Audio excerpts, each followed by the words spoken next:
난 중국에서 알아주는 배우라고. 뭐야? 왜 아무도 없어? 설마 아니지? 지금 날 놀려주려고 장난치는 거지? 여기 중국의 유명한 여배우가 한국 공항에 도착하자마자 너무 한산한 분위기에 어리둥절하며 말을 하고 있는데요. 이 여배우에게 무슨 일이 일어났는지 오늘의 사연 시작해 보겠습니다. 안녕하세요. 제 이름은 엘레나 파커입니다. 저는 미국에서 보안 컨설턴트로 일을 하고 있습니다. 저는 중국의 유명한 여배우를 의뢰를 받아 한국에 가게 되었습니다. 비행기에서 내리자마자 가슴이 두근거리기 시작했어요. 오늘은 제 인생에서 가장 큰 임무가 시작되는 날이에요. 바로 중국의 유명 여배우인 메이리의 한국 방문 동안 그녀를 보호하는 일이죠. 제트 브리지를 걸으며 깊게 숨을 들이마셨어요. 이곳의 공기는 확실히 달랐어요. 설렘과 긴장감이 섞여서 제 폐에 가득 차는 느낌이었죠. 이런 일을 해본 적은 많지만 메이리처럼 유명한 사람을 보호하는 건 처음이에요. 제 머릿속에는 혼란스러운 장면이 그려졌어요. 팬들이 소리 지르고 카메라 플래시가 터지고 그녀를 보려고 몰려든 사람들로 바글거리는 장면이요. 게이트에서 팀원들과 만났어요. 우리는 전부 검은 정장을 입고 있었는데 그래서인지 공항에서 눈에 띌 수밖에 없었어요. 마지막으로 계획을 점검했죠. 기억하세요. 모두 제가 말했어요. 항상 주의를 기울이고 메이리를 반드시 안전하게 지켜야 해요. 도착 구역으로 향했어요. 인천국제공항의 긴 복도를 걸어가며 우리 발소리가 메아리 쳤어요. 공항은 정말 컸어요. 천장은 높았고 바닥은 반짝이면서 끝도 없이 이어지는 것 같았죠. 코너를 돌 때마다 팬들이 가득할 거라고 예상했는데 계속해서 복도는 이상하리만큼 조용했어요. 마침내 메인 터미널에 도착했어요. 눈을 깜빡이며 놀랐죠. 사람들은 어디에 있는 거지? 그곳엔 거의 사람이 없었고 지루해 보이는 기자 몇 명이 주변을 서성거리고 있었어요. 그중 몇 명은 하품을 하고 있었고 아마도 갑작스럽게 불려나온 모양이었어요. 팀원들과 서로 당황한 눈빛을 주고받았어요. 우리가 준비했던 상황과는 완전히 달랐거든요. 몇 분 후에 메이리가 그녀의 개인 비서들 사이에서 나타났어요. 그녀는 큰 선글라스를 쓰고 멋진 옷을 입고 있었어요. 마치 팬들을 맞이할 준비가 되어 있는 듯했죠. 그런데 조용한 터미널을 둘러보면서 그녀의 미소가 약간 흔들리는 게 보였어요. 그녀 역시 이 상황을 예상하지 못한 듯했어요. 우리는 공항을 걸어 나가기 시작했어요. 우리처럼 큰 보안팀이 이렇게 있으니 좀 우스워 보였어요. 마치 유령을 지키는 것처럼요. 몇몇 사람이 우리 쪽을 힐끔 보긴 했지만 대부분은 자기 일에만 신경 썼어요. 메이리를 알아보는 사람은 거의 없는 것 같았어요. 걸으면서 메이리의 표정을 유심히 살폈어요. 처음에는 여전히 미소를 지으면서 사람들에게 손을 흔들었는데 아무도 응답하지 않자 그녀의 손이 천천히 내려갔어요. 선글라스 너머로도 그녀의 눈에 보이는 실망감이 느껴졌어요. 출구에 가까워졌을 때 드디어 한 기자가 우리에게 다가왔어요.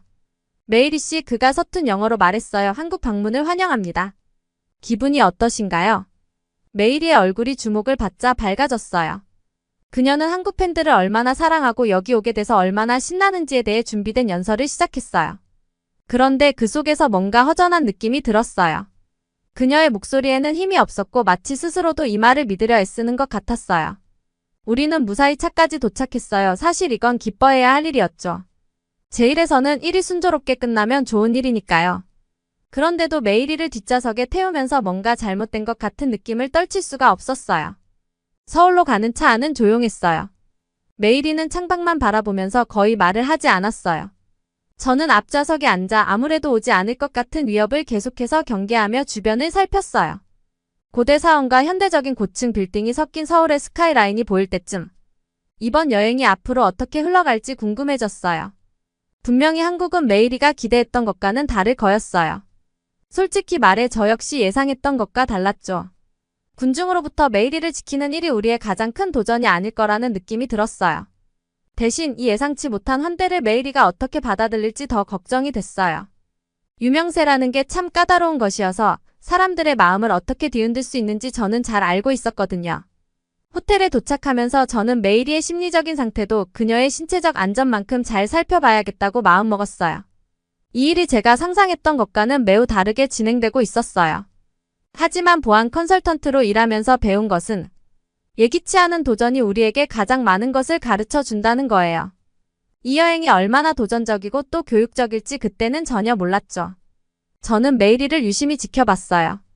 공항에서 나와 따뜻한 한국 공기에 발을 디디는 순간부터 그녀의 눈은 여기저기 급히 움직이며 뭔가 아니면 누군가를 찾고 있었어요. 하지만 그건 여기에 없었죠. 그녀의 실망감이 파도처럼 느껴졌어요. 팬들은 어디 있는 거야? 그녀는 조용히 지나가는 차들의 소음에 거의 묻힐 정도로 작은 목소리로 비서에게 속삭였어요. 저는 여기에 그리고 지금 팬들이 없다는 걸 차마 말할 수 없었어요. 그 후 며칠은 홍보 행사들로 정신없이 흘러갔어요. 하나같이 어색한 행사들 뿐이었죠. 저는 언제나처럼 경계를 늦추지 않고 주위를 살폈지만 제가 대비했던 위협은 나타나지 않았어요. 대신 저는 다른 종류의 위험을 지켜봤어요. 한 스타의 자존심이 서서히 무너지는 모습이었죠. 첫 번째 행사는 서울 시내의 작은 서점이었어요. 메이리는 마치 그곳의 주인인 양 당당하게 걸어 들어갔어요. 그녀의 실크 드레스는 형광등 불빛 아래서 반짝였고 웃음은 눈부셨죠. 그런데 방 안을 둘러보면서 그 미소가 잠시 흔들렸어요. 그곳에는 몇 명밖에 없었고 대부분은 혼란스러워 보이거나 무관심했어요. 아마 부끄러워서 그런 거겠지. 메이리는 혼잣말하듯 말했어요. 그러고는 근처에서 책을 보고 있던 한 할머니에게 다가갔어요. 안녕하세요. 저 누군지 아세요? 할머니는 그녀를 찡그리고 바라보더니 미안하다는 듯 고개를 저었어요. 메이리의 표정이 잠깐 어두워졌지만 다시 억지로 미소를 지으며 다른 곳으로 움직였어요. 그런 장면이 그 주 내내 반복되었어요. 고급 레스토랑에서는 창가에 앉아 지나가는 사람들에게 여왕처럼 손을 흔들었지만 아무도 답례를 하지 않았어요. 지역 방송국에서는 팬들의 사인을 기대했지만 아무도 나타나지 않았어요. 저는 그녀가 받는 스트레스를 느낄 수 있었어요. 그녀의 웃음은 점점 부자연스러워졌고 웃음소리도 지나치게 커졌죠. 그녀는 자신의 휴대폰을 집착하듯 자주 확인했고 중국 팬들로부터 받은 사랑 가득한 댓글을 계속 스크롤했어요. 하지만 여기 한국에서는 그녀의 게시물에 거의 반응이 없었어요. 어느 날 오후 우리는 인기 있는 공원을 방문했어요. 메이리는 바이럴 순간을 만들겠다고 결심한 듯 했어요. 분수 옆에서 극적으로 포즈를 취하고 동전을 던지며 과장된 동작으로 소원을 빌었어요. 몇몇 사람들이 호기심에 멈춰서서 지켜보긴 했지만 대부분은 자기 일에 몰두한 채 지나갔어요. 나랑 사진 찍자. 메이리는 근처에 있던 몇몇 10대들에게 외쳤어요. 그들은 서로 눈치를 보다가 마지못해 한 명이 응했죠. 그들이 함께 포즈를 취할 때 한 10대가 다른 친구에게 속삭이는 소리가 들렸어요. 저 사람 누구야? 메이리의 미소는 계속 유지되었지만 저는 그녀의 눈빛이 흐려지는 걸 볼 수 있었어요. 결정적인 순간은 우리가 인기 많은 쇼핑 거리를 방문했을 때였어요. 우리는 사람들로 붐비는 거리를 걷고 있었는데 갑자기 몇몇 사람들이 환호성을 지르며 사진을 찍기 시작했어요. 메이리의 얼굴이 빛났죠. 드디어 그녀가 바라던 인정을 받은 거였어요. 하지만 가까이 다가가 보니 그들이 그녀를 향해 환호하는 게 아니었어요. 한 인기 있는 한국 여배우가 근처 가게에서 막 나왔던 거였죠. 메이리는 걸음을 멈추었어요. 그녀의 손이 주먹을 쥐는 게 보였고 온몸이 분노로 떨리고 있었어요. 안 돼, 안 돼, 안 돼. 그녀는 중얼거렸어요. 그리고 제가 막을 틈도 없이 그녀는 군중에게 걸어갔어요. 실례합니다. 그녀는 영어로 소리쳤어요. 목소리가 날카로웠죠. 저 누군지 몰라요. 전 메이리예요. 저 유명해요. 군중은 조용해졌고 모두 그녀를 놀란 눈으로 바라봤어요. 몇몇 사람들은 휴대폰을 꺼냈지만 사진을 찍으려는 게 아니었어요. 이 기이한 광경을 녹화하려는 것이었죠. 저는 재빨리 다가가서 메이리를 조심스럽게 그 자리를 벗어나게 했어요. 차로 돌아가는 길에 그녀의 눈에 눈물이 맺히는 게 보였어요. 그녀의 유명세라는 거품은 이제 완전히 터져버린 것 같았어요. 왜 아무도 신경을 안 쓰는 거지? 호텔로 돌아가는 차 안에서 그녀가 조용히 물었어요. 내가 부족한 걸까? 저는 어떻게 대답해야 할지 몰랐어요. 어떻게 설명해야 할까요? 유명세가 항상 국경을 넘어서지 않는다고. 한 연못에서 큰 물고기라고 해서 다른 연못에서도 성공을 보장하는 건 아니라고. 호텔 방으로 돌아와서 메이리는 결국 무너졌어요. 침대에 주저앉아 몸을 떨며 울기 시작했죠. 저는 문 옆에서 어색하게 서 있었어요. 이건 제 업무 범위에 들어가는 일이 아니었거든요. 그녀가 우는 모습을 지켜보면서 저는 중요한 걸 깨달았어요. 모든 화려함과 허세 뒤에 메이리는 그냥 한 사람이었어요. 유명세라는 불안정한 기반 위에 자기 자신을 세운 한 사람. 그리고 이제 그 유명세가 아무 의미 없는 이 나라에서 그녀는 길을 잃었어요. 저는 조용히 방을 나와 그녀가 감정을 정리할 시간을 줬어요. 복도에 서서 문득 이런 생각이 들었어요. 이제 어떻게 될까? 메이리는 이 냉혹한 현실을 어떻게 받아들이고 또 어떻게 변화할까? 저는 몰랐죠. 진짜 도전은 이제 시작이라는 걸. 서울의 바쁜 거리들을 지나갈 때 공기 중에 긴장감이 느껴졌어요. 제가 보호하고 있는 중국 배우 메이리는 점점 더 짜증이 쌓여가는 것 같았어요. 한국에서 원하는 만큼의 관심을 받지 못하고 있었고 그게 그녀를 정말로 괴롭게 하고 있는 게 눈에 보였죠. 엘레나, 나 쇼핑거리로 가고 싶어. 메이리가 갑자기 말했어요. 지금 당장. 순간 속이 철렁 내려앉았어요. 이건 우리 계획에 없던 일이었고 위험할 수 있다는 걸 알고 있었거든요. 메이리, 우리가 그 준비는 안 했잖아요. 제가 설명하려 했어요. 좀 위험할 수도 있어요. 하지만 메이리는 들으려고 하지 않았어요. 그녀의 눈은 결심으로 반짝이고 있었어요. 상관없어. 사람들 있는 데로 가고 싶어. 제가 한숨을 쉬었어요. 이게 나쁜 생각인 건 알았지만 메이리는 제 고객이었고 저는 그녀가 원하는 대로 해야 했어요. 알겠어요. 제가 말했어요. 하지만 제발 저한테 꼭 붙어 계세요. 차가 붐비는 쇼핑구역에 도착했을 때 이미 사람들이 우리를 주목하기 시작하는 게 보였어요. 휴대폰들이 나왔고 속삭임이 군중 사이에 퍼졌어요. 메이리는 차에서 내리며 점점 모여드는 사람들에게 손을 흔들면서 얼굴이 환해졌어요. 처음에는 모든 게 괜찮아 보였어요. 메이리는 사진을 위해 포즈를 취했고 사람들도 웃으며 손을 흔들어줬죠.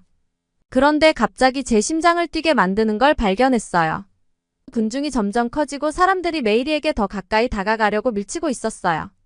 우린 이제 가야 해요. 제가 메이리에게 말했어요. 목소리를 최대한 차분하게 유지하려고 했지만 그녀는 그 순간에 너무 빠져 있어서 들으려 하지 않았어요. 갑자기 누군가 군중 속에서 소리를 지르며 메이리의 팔을 잡으려고 달려들었어요. 그때 모든 게 난장판이 되어버렸어요. 사람들이 밀치고 서로 메이리에게 더 가까이 가려고 아우성쳤어요. 비명과 소리가 여기저기서 들렸고 군중이 앞으로 몰려드는 걸 느꼈어요.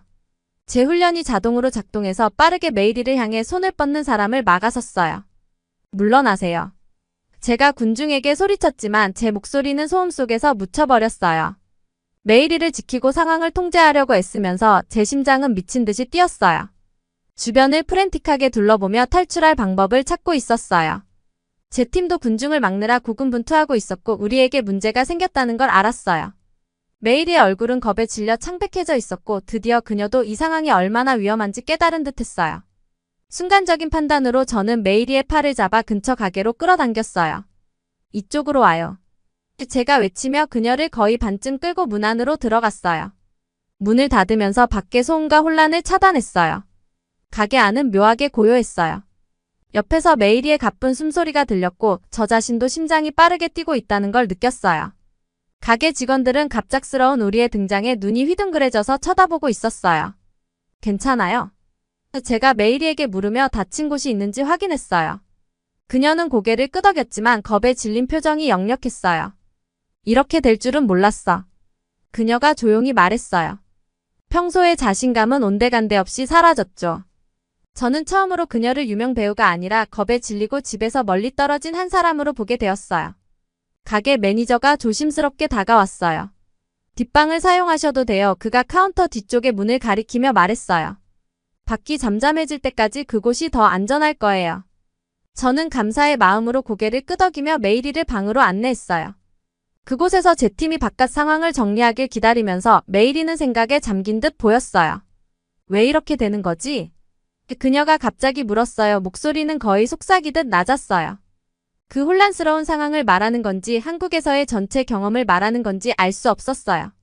가끔은 일이 우리가 기대한 대로 흘러가지 않아요. 제가 부드럽게 말했어요. 하지만 그렇다고 해서 나쁜 건 아니에요. 그냥 다른 거죠.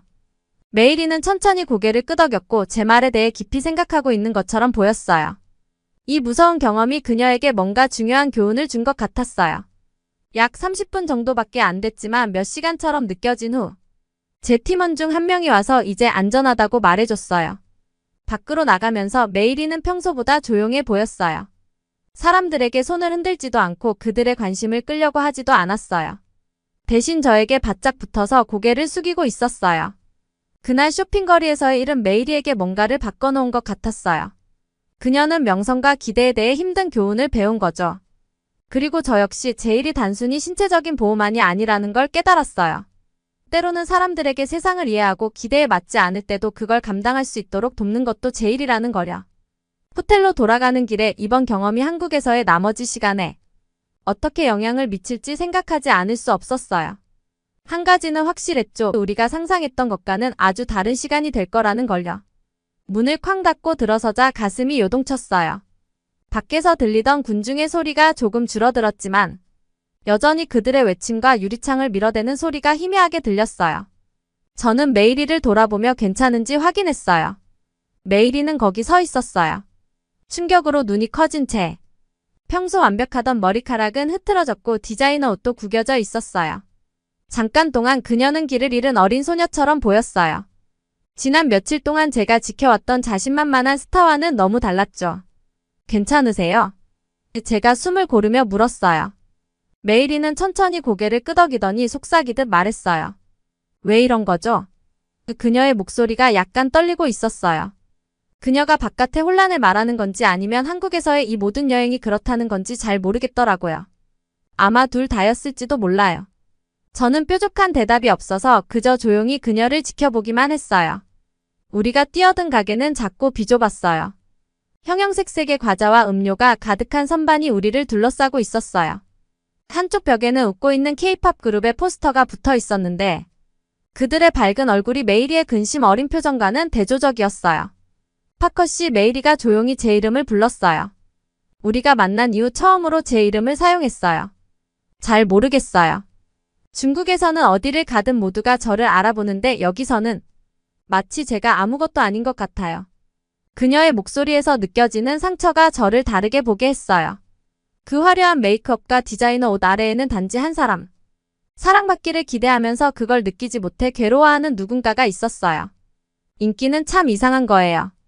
저는 알맞은 말을 찾으려 애쓰며 말했어요. 국경을 넘는다고 항상 따라오는 게 아니니까요. 메이리는 눈물을 머금은 눈으로 저를 바라봤어요. 하지만 저 정말 열심히 했어요. 저는 어디서나 스타일 줄 알았어요. 그때 가게 주인이 우리에게 다가왔어요. 그는 친절한 눈빛을 가진 나이든 남자였어요. 걱정스러운 표정으로 빠르게 한국어로 말했는데 제가 알아들을 수는 없었지만 그의 몸짓은 분명했어요. 우리에게 따라오라는 거였죠. 가요. 저는 메이리의 팔을 살짝 만지며 말했어요. 더 안전한 곳으로 가요. 우리는 주인을 따라 작은 뒷방으로 갔어요. 상자들이 어지럽게 쌓여 있고 작은 테이블과 의자 2개가 놓여 있는 방이었어요. 주인은 의자를 가리키며 우리에게 앉으라는 표시를 하고는 사라졌어요. 문을 닫아주면서요. 메이리는 의자에 몸을 푹 가라앉혔어요. 그녀는 아주 작고 연약해 보였어요. 저는 맞은편에 앉아 문을 경계하면서도 그녀를 지켜봤어요. 알죠, 저는 침묵을 깨려고 말했어요. 유명한 게 전부는 아니에요. 때로는 작은 것들이 더 중요하죠. 메이리가 제 말을 듣고 눈을 들어 저를 바라봤어요. 호기심이 그녀의 눈에 슬픔을 조금 밀어내고 있었어요. 무슨 뜻이에요? 저는 잠시 생각했어요. 이 가게 주인처럼요. 그는 당신이 누군지 모르지만 그래도 우리를 도와줬잖아요. 이런 친절은 어떤 유명세보다 더 가치 있는 거예요. 메이리는 오랫동안 조용히 있었어요. 그녀가 제가 한 말을 곱씹는 것처럼 머릿속에서 많은 생각들이 굴러가는 게 보였어요. 마침내 그녀가 입을 열었어요. 중국에서는 사람들이 제가 누군지 알기 때문에 저를 위해 무언가를 해줘요. 그런데 여기서는 그녀는 잠시 멈추며 작은 방을 둘러봤어요. 여기서는 그냥 친절하게 대해줘요. 저는 고개를 끄덕였어요. 그녀가 이해하고 있는 것 같아서 기뻤어요. 맞아요. 그리고 그게 정말 특별한 거 아니겠어요? 한국에 온 이후 처음으로 메이리 얼굴에 진짜 미소가 떠올랐어요. 작았지만 진심이 담긴 미소였어요. 저희는 제 팀이 바깥 상황을 정리하는 동안 그 작은 뒷방에서 거의 1시간 동안 있었어요. 그 시간 동안 저는 메이리와 지난 며칠 동안보다 더 많은 대화를 나눴어요. 그녀는 작은 마을에서 자란 이야기 배우가 되고 싶었던 꿈, 그리고 때로는 그렇게 원하던 삶이 허무하게 느껴질 때가 있다는 이야기를 해줬어요. 저도 제 얘기를 조금 나눴어요. 제가 어떻게 보안 컨설턴트가 되었는지, 제가 다녔던 곳들, 그리고 진짜 사람들과의 연결이 돈이나 명성보다 훨씬 가치 있다는 걸 어떻게 깨닫게 되었는지에 대해요. 마침내 팀이 우리를 데리러 왔을 때 메이리는 달라 보였어요. 더 차분하고 더 단단해진 것 같았죠. 가게를 나설 때 그녀는 주인에게 멈춰서 감사 인사를 했어요. 한국식으로 깊이 허리 숙여서요. 밖에는 제 보안팀 외에는 아무도 없었어요. 군중은 사라졌고 그로 인해 생긴 혼란도 함께 사라졌어요. 메이리가 차로 걸어가면서 저를 돌아봤어요. 파커 씨. 엘레나 그녀가 말했어요. 감사해요. 저를 지켜줘서도 그렇지만 제가 세상을 다르게 볼 수 있게 도와줘서도요. 저는 그녀에게 미소를 지었어요. 그게 제일이에요. 두 가지 모두요. 호텔로 돌아가는 차 안에서 저는 이번 여행이 얼마나 바뀌었는지 생각했어요. 아무도 예상하지 못했던 방향으로 흘러갔지만 어쩌면 필요한 방향으로 간 것일지도 몰라요. 메이리는 명성을 찾아왔지만 그보다 더 귀중한 무언가를 발견했어요.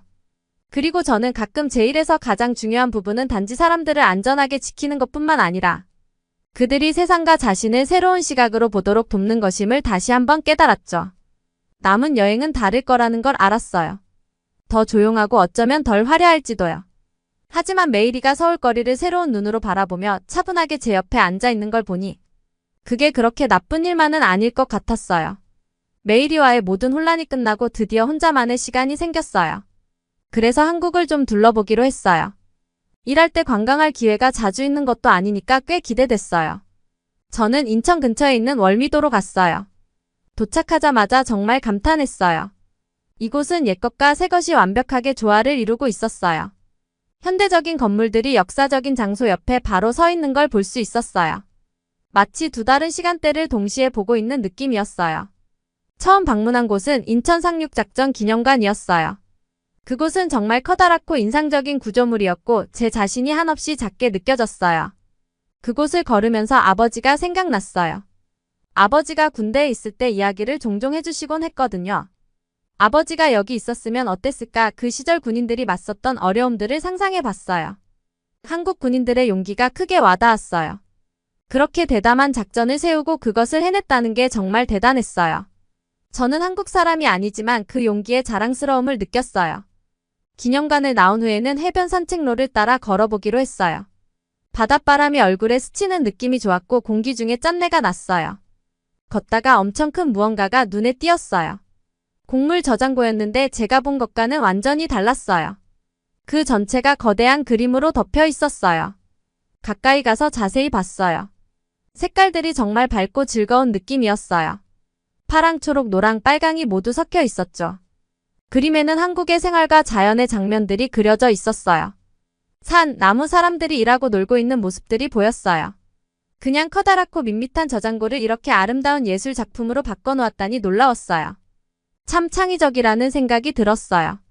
미국이었다면 그냥 평범한 저장고로 남겨두었을지도 모르죠. 산책을 하면서 많은 가족들이 하루를 즐기고 있는 걸 봤어요. 아이들은 뛰어다니며 웃고 놀고 있었고 나이 든 부부들은 손을 잡고 걸어가고 있었어요. 그걸 보고 저도 웃음이 나왔어요. 비록 제가 집에서 멀리 떨어져 있지만 사람들이 그저 일상을 살아가는 모습을 보니 묘한 연결감이 들었어요. 그 후엔 현지 음식을 좀 먹어보기로 했어요. 산책로를 따라 음식 노점들이 많이 있었고 풍기는 냄새들이 입에 군침이 돌게 했어요. 물고기 모양의 빵을 파는 가게에 멈춰섰어요. 노점 주인이 그 빵을 어떻게 만드는지 보여줬는데 물고기 모양 틀에 반죽을 부어 달콤한 팥소를 넣더라고요. 한입 베어 물었을 때 겉은 바삭하고 속은 부드럽고 따뜻했어요.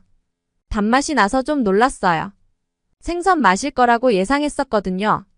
해가 지기 시작할 때 조용한 자리를 찾아 앉아 노을을 구경했어요. 하늘은 온갖 아름다운 색들로 물들었어요. 분홍, 주황, 보라색이 어우러졌고 그 빛이 물 위에 반사되어 반짝였어요. 깊게 숨을 들이마시며 며칠 만에 처음으로 긴장이 풀리는 기분이 들었어요. 그곳에 앉아 메이리와의 혼란스러웠던 상황과는 얼마나 다른 경험인지 생각했어요. 여기선 아무도 제가 누군지 몰랐어요. 그냥 한국의 아름다움을 즐기는 또 다른 방문객일 뿐이었죠. 그게 정말 자유로운 느낌이었어요. 이게 진짜 한국이라는 걸 깨달았어요. 메이리가 기대했던 화려하고 연예인으로 가득한 그런 세상이 아니라 평범한 사람들이 그들의 삶을 살아가는 곳이었어요. 그 안에 아름다움이 있었어요. 음식 가게에서 저에게 웃어주던 아줌마의 미소, 아이들의 웃음소리, 그리고 저장고를 예술로 바꿔놓은 창의성 같은 일상적인 것들 속에서요. 어둑해지자 호텔로 돌아가기로 했어요. 가는 길에 작은 공원을 지나는데 나이 든 분들이 단체로 태극권을 하고 있었어요. 그들의 느리고 우아한 동작이 너무나 평화로워 보여서 잠시 서서 지켜봤어요. 그 평온함이 제게도 전해지는 느낌이었어요. 호텔로 돌아와 침대에 누워 오늘 하루를 생각했어요. 많은 방문객들이 놓치는 한국의 한 면을 본 것 같았어요. TV쇼처럼 화려하거나 신나는 건 아니었지만 그 자체로 진실되고 아름다웠어요. 뜻밖의 휴일에 감사한 마음으로 잠이 들었어요. 내일은 다시 메이리를 보호하는 일로 돌아가야겠지만 오늘 하루는 한국의 평화로운 하루를 제 눈으로 직접 본 기억이 있었어요. 연예인이나 경호 문제의 렌즈를 통해 본 것이 아니라요. 이 하루는 제게 중요한 걸 가르쳐줬어요. 때로는 무언가를 찾지 않을 때 가장 좋은 경험이 찾아온다는 거요. 이를 내려놓고 그냥 탐험했기 때문에 저는 한국의 진심을 발견할 수 있었어요. 그곳의 사람들 아름다움 그리고 일상적인 삶이요. 이번 여행이 끝난 후에도 오랫동안 이 교훈을 마음에 품고 있을 거란 걸 알았어요. 한국에서의 마지막 며칠은 훨씬 조용했어요. 더 이상 보안 문제에 대해 크게 걱정할 필요가 없어서 그동안 일어난 일들을 천천히 생각해 볼 시간이 생겼거든요. 어느 저녁 전에 눈여겨봤던 작은 해산물 식당에 가보기로 했어요. 문을 열고 들어서자 구운 생선과 향신료 냄새가 코끝을 스치더라고요. 이른쯤 돼 보이는 나이 지긋한 할머니가 따뜻한 미소로 저를 맞아주셨어요. 창가 근처에 있는 작은 나무 테이블로 앉으라고 손짓하시더라고요.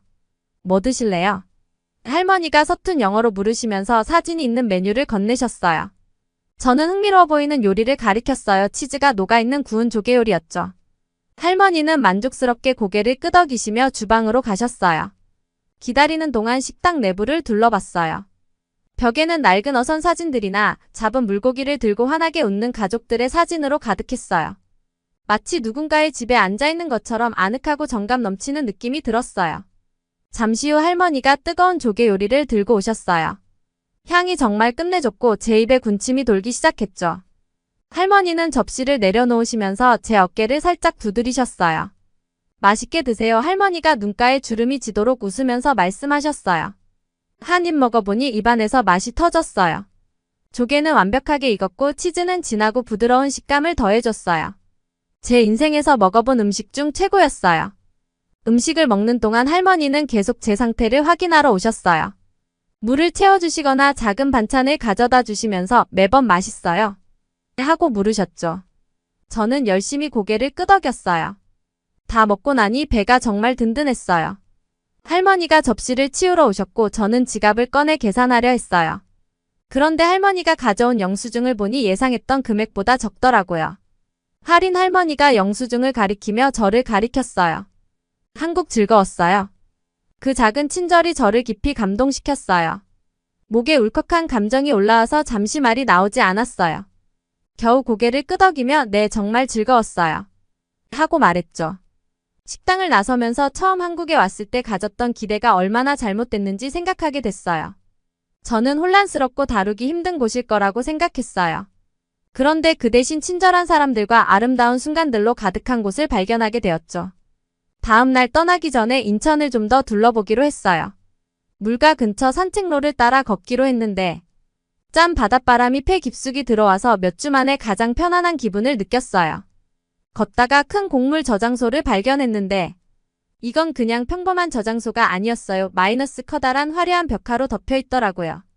그 벽화에는 한국의 역사와 문화가 그려져 있었어요. 저는 한참 동안 그 자리에서 바라봤어요. 평범한 산업용 건물을 이렇게 아름다운 예술 작품으로 바꾼 것이 놀라웠어요. 이 벽화가 마치 한국 자체 같다는 생각이 들었어요. 처음에는 별로 기대할 게 없는 것처럼 보일 수도 있어요. 하지만 시간을 들여 더 자세히 들여다보면 정말 특별한 무언가를 발견하게 되죠. 산책을 계속하며 이번 여행에서 일어난 모든 일들을 되새겼어요. 메이리가 기대한 만큼의 관심을 받지 못해 얼마나 좌절했던가도 생각났고 쇼핑가의 혼란 속에서 겪었던 두려움도 떠올랐어요. 하지만 그와 동시에 조용했던 순간들도 떠올랐어요. 마이너스 해산물 식당에서의 저녁 식사나 산책로를 따라 걸었던 그 순간들처럼요. 이때야 비로소 한국을 진짜로 보고 감사할 수 있었던 것 같아요. 메이리와 저는 각자 한국에 대해 나름의 기대를 가지고 왔어요. 우리는 무엇을 기대해야 할지 알고 있다고 생각했죠. 하지만 한국은 우리 둘 다 놀라게 했어요. 때로는 기대를 내려놓고 눈앞에 있는 것에 자신을 열어야 최고의 경험을 할 수 있다는 걸 배웠어요. 마지막 날 짐을 싸면서 이번 여행에 대해 감사한 마음이 들었어요. 처음에는 그저 또 하나의 일 체크리스트에 추가할 또 하나의 나라라고 생각했지만 그 이상이 되어버렸거든요. 너무 빨리 판단하지 않는 것, 예상치 못한 곳에서 아름다움을 발견하는 것에 대해 중요한 교훈을 얻었어요. 이 모든 걸 친구들이나 가족들에게 어떻게 설명할 수 있을까 생각했어요. 내 마음이 새로운 경험과 관점으로 가득 찬 이 기분을 어떻게 이해시킬 수 있을까 하고요. 결국 아마 다 설명할 수는 없겠다는 결론에 이르렀어요. 아마 어떤 것들은 직접 경험해야만 하는 게 아닐까 싶어요. 하지만 한 가지는 확실했어요. 한국에서의 시간은 절대 잊지 못할 거라는 거죠. 아직 제가 완전히 이해하지 못하는 방식으로 저를 바꿔놓았으니까요. 공항으로 향하면서 도시를 마지막으로 한번 바라봤어요. 고마워요 하고 속삭였어요. 아무도 듣지 못하더라도요. 저는 앞으로 어디로 가든 한국의 한 조각을 항상 가지고 다닐 거라는 걸 알고 있었어요.